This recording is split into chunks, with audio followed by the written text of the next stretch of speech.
y'all, this is Michelle with Alaska Rural Homestead, and it is the 4th of July, and I hope you all are having a wonderful day and being safe.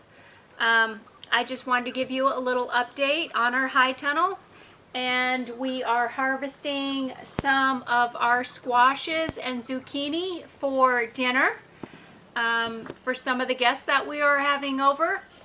So right here we have some yellow squash,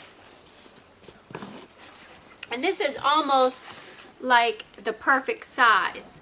Anytime you really get bigger than this, they get kind of tough, but this is like the perfect size, and we'll probably throw those on the grill. And I've got a couple here, and I'm just gonna grab a couple of them.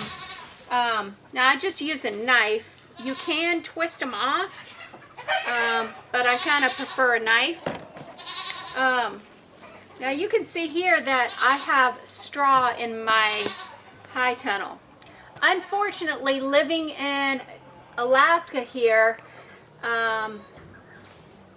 there's different types of straw.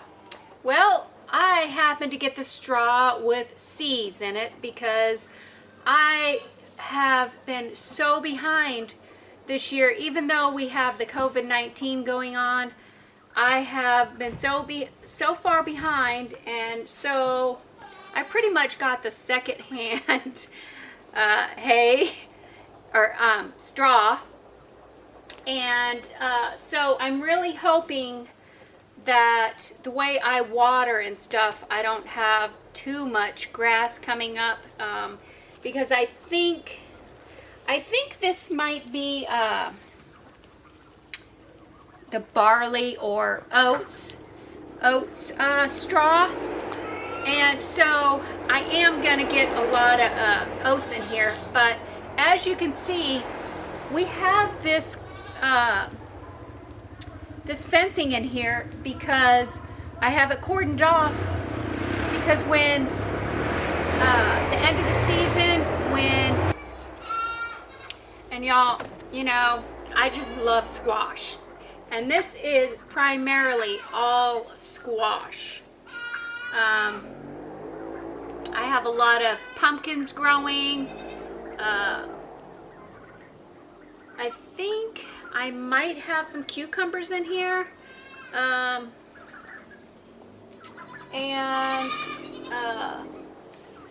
I've got some Greek squash, zucchini. Show them the zucchini right there, honey. That's beautiful. Okay. Now my wife's got a really, really good green thumb. If I try to grow stuff, it dies, but she gets these nice zucchini. I mean, look at the size of that. It's perfect. And let me tell you, when you dice that up and you mix it with a little bit of olive oil and a little bit of Montreal steak seasoning, it makes the best grilled vegetables. Now, y'all, in Alaska here, we get the abundance of sunshine, which causes the fruit and vegetables to grow enormous. Now, I will tell you, one time we went on a little fishing trip and we came back, and I had a friend looking after my garden, but I came back with this zucchini that was like 20 pounds, and it was crazy. I just fed it to the pigs and they just loved it. But let me grab a few more zucchini.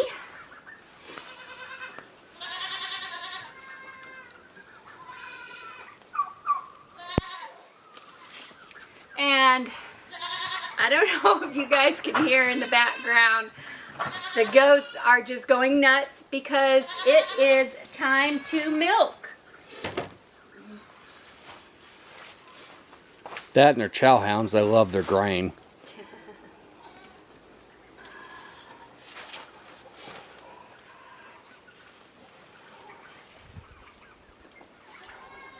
Now we've gotten a few comments about our production. But I just want to say that we're farmers and homesteaders. We are not video production people. So we do apologize if it's a little choppy in places, or maybe not quite as clear. But other than that, it's the truth. It's the real thing. So hope you like it. One other thing I do want to mention, well, actually, can you come over here so we can see? I wanted to show them one of my squashes. Okay, so I'm going to pause and move. Okay, so, you know, I really do love our high tunnel, and the Nrcs program did buy our high tunnel, but there's good sides and downsides of having this high tunnel.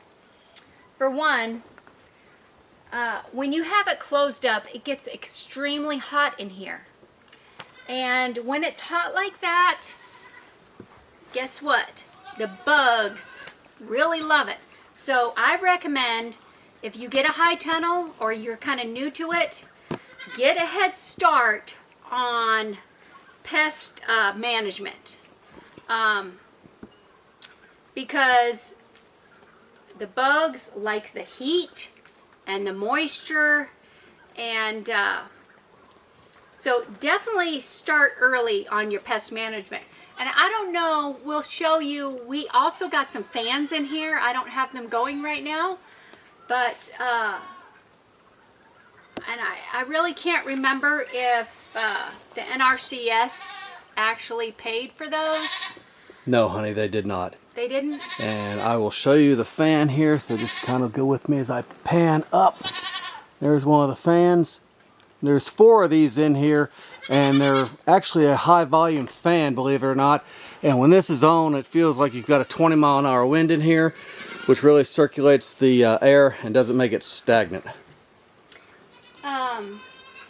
And if you guys noticed, you know, like I said earlier, we are extremely busy. Like, excuse my language, but when it's summertime, we are like balls to the wall, okay? Because you've got pretty much 3, maybe 4 months to get everything done, have a garden, and you know, gardens are really important to us on our farm because in Alaska here, stuff either has to be trucked in, flown in, barged in, and that can cost a lot of money.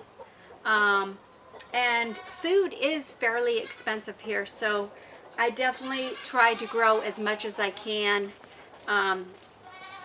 in our high tunnel and other little raised beds that I got going around our property. For those of you that wonder what she means by busy, we are not just doing our high tunnel garden here. We have meat birds, which are chickens. We have laying hens for eggs. We have goats for goat milk and meat. We have hogs that we're raising. And by the way, we put in 30 acres of pasture land this year for next year because we're going to add cows to it, which we'll show you in another episode.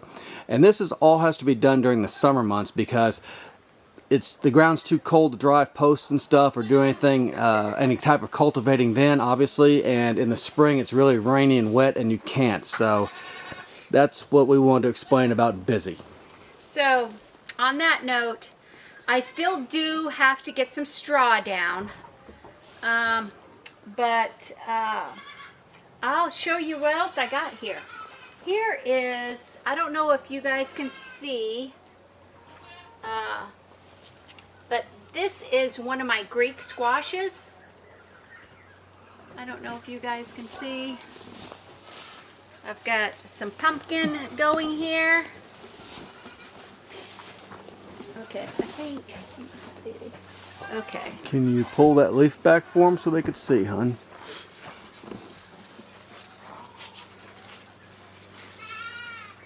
See how nice that is? And that's going to really hold up in the root cellar that we have.